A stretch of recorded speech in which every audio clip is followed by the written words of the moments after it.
Hi friends, welcome to TNPSC லட்சிய விதைகள் channel.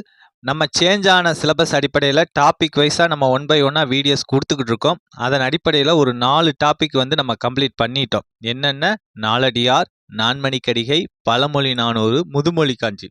இந்த 4 டாபிக் கம்ப்ளீட் பண்ணிட்டோம். டுடே 5வது டாப்பிக்கான திரிகடுகத்தை பற்றி பார்ப்போம்.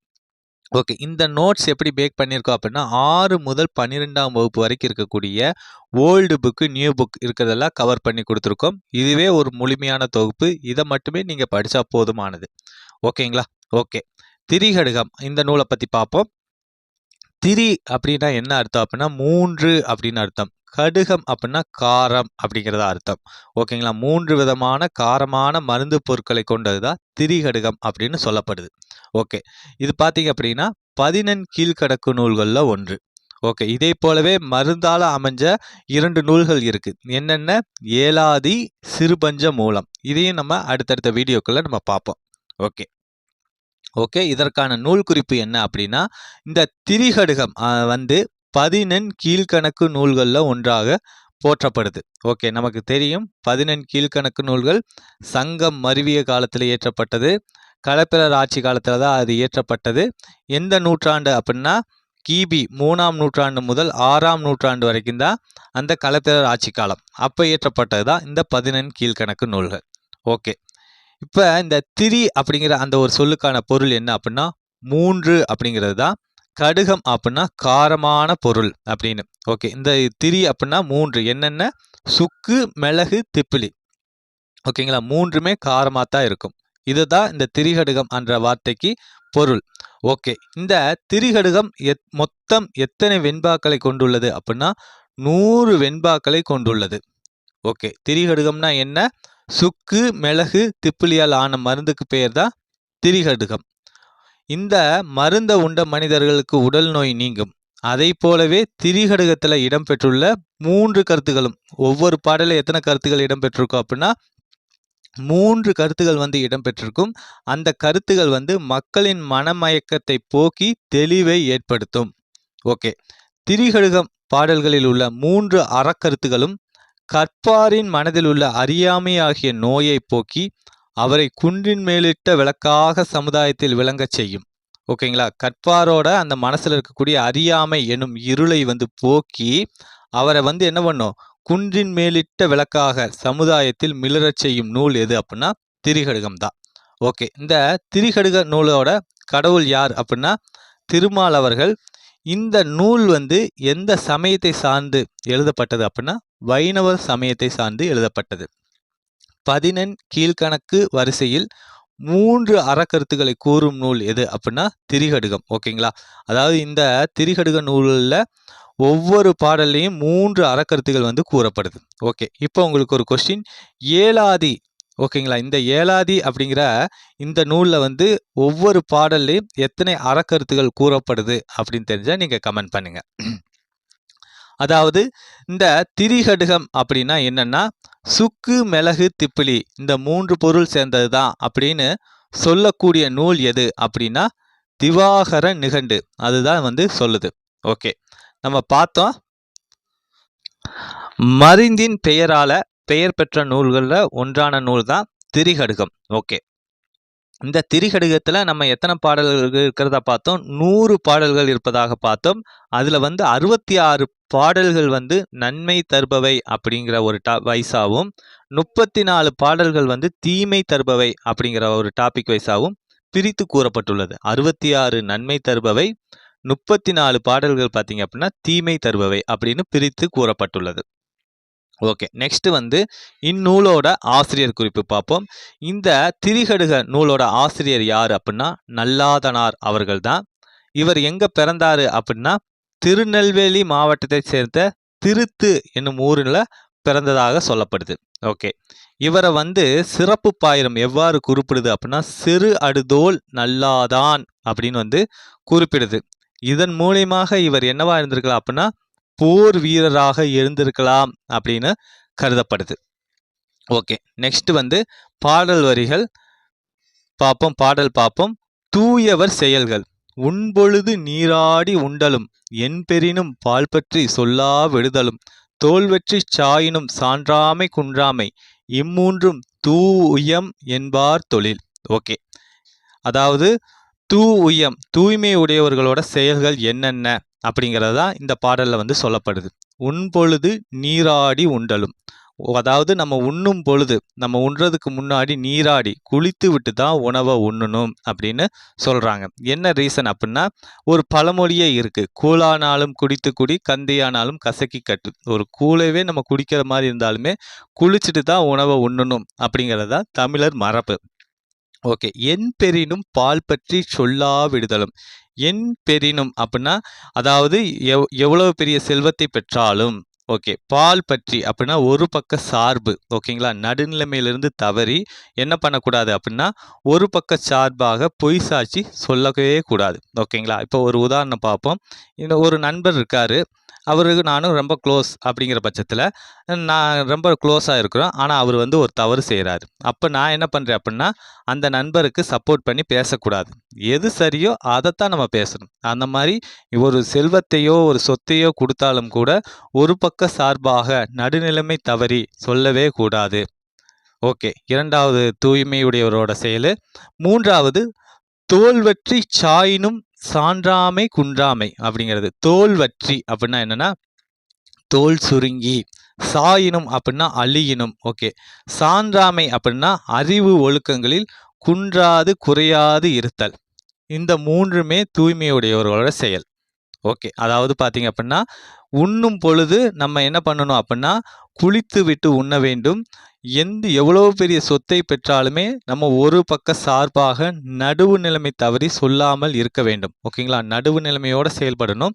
தோல் வற்றி சாயினும் சான்றாமை குன்றாமை, தோல் சுருங்கி அழியக்கூடிய காலங்கள் வந்தாலும் கூட அறிவு ஒழுக்கங்களில் என்ன பண்ணக்கூடாது அப்படின்னா தவறக்கூடாது. அது குறையாமல் நம்ம மெயின்டைன் பண்ணணும். அப்படிங்கிற இந்த மூன்று விஷயங்களும் தூய்மையுடையவர்களோட செயல்கள் அப்படின்னு வந்து சொல்லப்படுது. ஓகே, நெக்ஸ்ட்டு வந்து அற உணர்வு உடையாரிடத்து உள்ளவை அப்படிங்கிறது. இதை பார்ப்போம். அதாவது இல்லார்க்கு ஒன்றியும் உடைமையும் இவ்வுலகில் நில்லாமை உள்ளும் நெறிப்பாடும் எவ்வுயிர்க்கும் துன்புருவம் செய்யாத தூய்மையும் இம்மூன்றும் நன்றறியும் மாந்தருக்கு உள அப்படிங்கிறது. அதாவது இல்லார்க்கு ஒன்றியும் உடைமையும் அப்படிங்கிறது. இல்லார்னா வறியவர் அப்படின்னு அர்த்தம். கொன்றியும், ஈயும்னா அழித்தல். ஓகேங்களா, உடைமை அப்படின்னா செல்வம். ஓகேங்களா, இல்லாத வறியவர்களுக்கு தன்னுடைய செல்வத்தை அழித்தல்.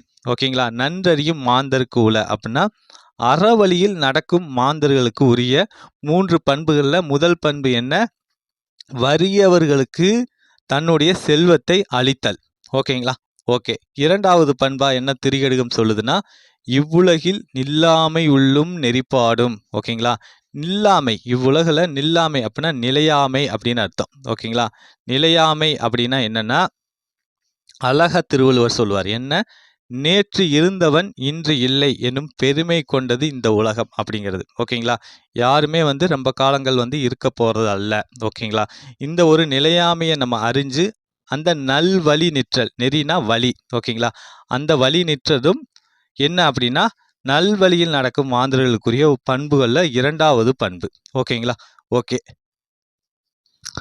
மூன்றாவது பண்பா திரிகடுகம் எதை சொல்லுது அப்படின்னா, எவ்வுயிருக்கும் துன்புறுவ செய்யாத தூய்மையும்.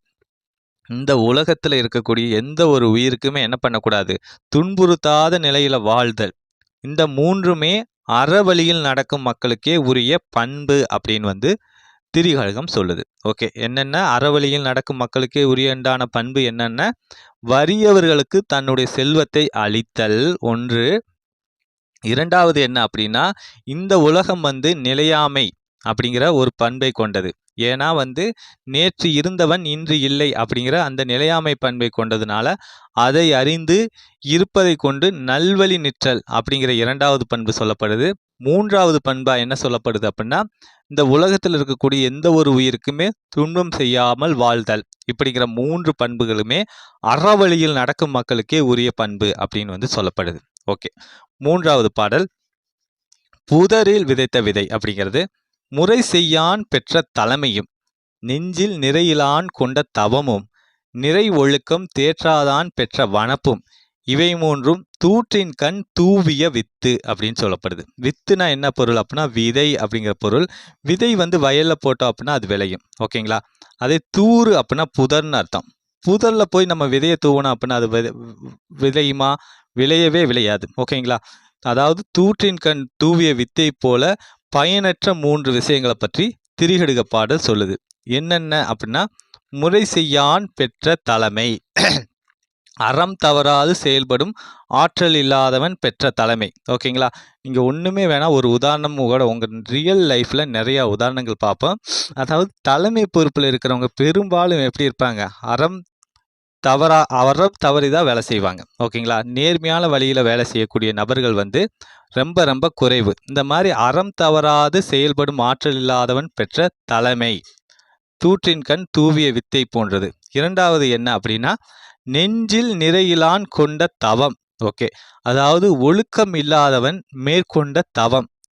ஓகேங்களா? நெஞ்சில் வந்து ஒழுக்கம் இருக்காது, அவன் மேற்கொண்ட தவம் வந்து முழுமை அடையுமா? அடையவே அடையாது. அதுவும் போல புதரில் வீசப்பட்ட விதையைப் போல பயனற்றது அப்படிங்கிறது தான். நிறை ஒழுக்கம் தேற்றாதான் பெற்ற வனப்பு. வனப்புனா என்ன அர்த்தம் அப்படின்னா அழகு அப்படின்னு அர்த்தம்.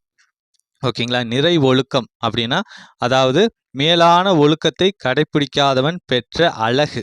இந்த மூன்றுமே வந்து புதரில் விதைத்த விதை போல பயனற்றவை அப்படின்னு சொல்லப்படுது. அதாவது புதரில் விதைத்த விதை போல பயனற்றது என்ன அப்படின்னா அறம் தவறாது செயல்படும் ஆற்றல் இல்லாதவன் பெற்ற தலைமை. ஓகே, நெஞ்சில் நிறையிலான் கொண்ட தவம், ஒழுக்கம் இல்லாதவன் மேற்கொண்ட தவம், மேலான ஒழுக்கத்தை கடைபிடிக்காதவன் பெற்ற அழகு. இந்த மூன்றுமே பார்த்தீங்க அப்படின்னா புதரில் வீசப்பட்ட விதையை போன்று பயனற்றது அப்படின்னு வந்து சொல்லப்படுது. ஓகே, அடுத்து வந்து திரிகடுக பாடல் இன்னொன்று பார்ப்போம். நெஞ்சம் அடங்குதல் வீடாகும் அப்படிங்கிறது. ஓகே, இந்த வீடு அப்படின்னா என்னன்னா முக்தி அப்படின்னு அர்த்தம். ஓகேங்களா? முக்தி அடைய என்ன பண்ணணும் அப்படின்னு அழகா திரிகடுகம் சொல்லுது பாருங்க.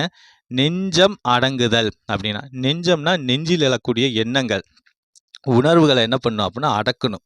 அதை அடக்கணும்னாவே நம்ம என்ன பண்ணிடலாம்? முக்தி அடைஞ்சிடலாம். ஓகேங்களா? ஒரே வரியில் எவ்வளோ பெரிய விஷயங்களை சொல்லுது பாரு திரிகடுகம் பாடல். ஓகே, நெக்ஸ்ட் வந்து வேளாளன் என்பான் விருத்திருக்க உண்ணாதான் அப்படிங்கிறது. வேளாளன் அப்படின்னா என்னன்னா உதவி செய்து வாழ்பவன். ஓகேங்களா? இந்த உதவி செய்து வாழ்பவன் என்ன கேரக்டரில் இருப்பான் அப்படின்னா விருந்திருக்க உண்ணாதார். அதாவது விருந்தினர் வந்து பசியோடு இருக்கும்போது தானும் உண்ணாமல் இருப்பான். ஓகே, உதவி செய்து வாழ்பவனுடைய ஒரு பண்பு என்ன அப்படின்னா ஒரு விருந்தினர் வந்து பசியோடு இருக்கிறாங்க அப்படின்னா நம்மளும் என்ன பண்ணுவாங்க? பசியோடு தான் இருப்பாங்க அப்படிங்கிறது தான் இந்த பாடலுக்கான பொருள். தாளாளன் என்பான் கடன்பட வாழாதான். ஓகே, இந்த தாள் அப்படின்னா என்ன பொருள் அப்படின்னா முயற்சி அப்படிங்கிற பொருள். ஓகேங்களா? முயற்சி செய்பவன் வந்து எப்படி இருப்பான் அப்படின்னா கடன்பட வாழவே மாட்டான். ஓகேங்களா? அவன் கண்ணியமான முறையில் வாழ்வான், கடனோட வாழவே மாட்டான்.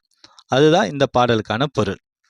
ஓகே, நெக்ஸ்ட் வந்து கணக்காயார் இல்லாத ஊரும் பிணக்கருக்கும் மூத்தோர் இல்லா அவை கலனும் பாத்துண்ணும் தன்மையிலார் அயலிருப்பும் இம்மூன்றும் நன்மை பயத்தது இல்.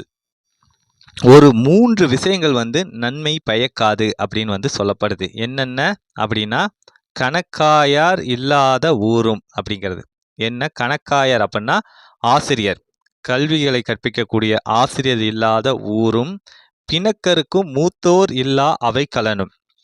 அதாவது பார்த்தீங்க அப்படின்னா வழக்கை தீர்த்து வைக்கின்ற நீதிமான் இல்லாத அவை, அந்த அவையும் பாத்துண்ணும் தன்மையிலார் அயல் இருப்பும். ஓகேங்களா? தமக்கு உள்ளதை பிறருக்கு பகிர்ந்து கொடுத்து உண்ணும் தன்மை இல்லாதவர்களின் பக்கத்திலே வாழ்வது. ஓகேங்களா? அதாவது பக்கத்திலே வாழ்வது வந்து இந்த மூன்றுமே வந்து நன்மை பயக்காது அப்படின்னு சொல்லப்படுது.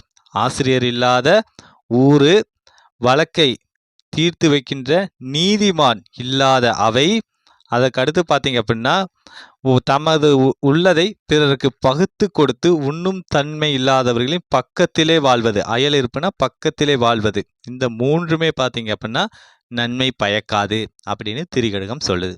ஓகே, நெக்ஸ்ட் வந்து சொல்லும் பொருளும் பார்ப்போம். உண் பொழுது அப்படின்னா என்ன பொருள்னா உண்ணும் பொழுது அப்படிங்கிற பொருள் தரும். பால் பற்றி அப்படின்னா ஒரு பக்க சார்பு, நடுவு நிலைமையிலிருந்து மாறுதல் அப்படிங்கிற பொருள் தரும். சாயினும் அப்படின்னா அழியணும் அப்படிங்கிற பொருள் தரும். குன்றாமை அப்படிங்கிற சொல் குறையாது இருத்தல் அப்படிங்கிற பொருள் தரும். ஈயும் அப்படிங்கிற சொல் அழிக்கும் அப்படிங்கிற பொருள் தரும். நெறினா வழி, மாந்தர்னா மக்கள், தேற்றாதான் அப்படின்னா கடைப்பிடிக்காதவன் அப்படிங்கிற பொருள் தரும். தூறுனா புதர். நெக்ஸ்ட் பெரினும் பெற்றாலும் சான்றாமை அறிவு ஒழுக்கங்களை நிலைத்து நிற்றல். தோல்வற்றி அப்படிங்கிற சொல்லுக்கான பொருள் தோல் சுருங்கி. தூ உயம் அப்படின்னா தூய்மை உடையோர் அப்படிங்கிற பொருள் தரும். நில்லாமை அப்படிங்கிற அந்த ஒரு சொல் நிலையாமை அப்படிங்கிற பொருள் தரும். தூய்மை அப்படின்னா தூய தன்மை அப்படிங்கிற பொருள் தரும். நிறை ஒழுக்கம் அப்படின்னா மேலான ஒழுக்கம் அப்படிங்கிற பொருள் தரும். வனப்பு அப்படின்னா அழகு அப்படிங்கிற பொருள் தரும். வித்து அப்படின்னா விதை அப்படிங்கிற பொருள் தரும். ஓகேங்களா? ஓகே, இன்னைக்கு இந்த திரிகடுகத்தோட நம்ம ஃபுல் டாபிக்கும் பார்த்துட்டோம். ஓகே, மீண்டும் அடுத்த வீடியோவில் சந்திப்போம். தேங்க்யூ.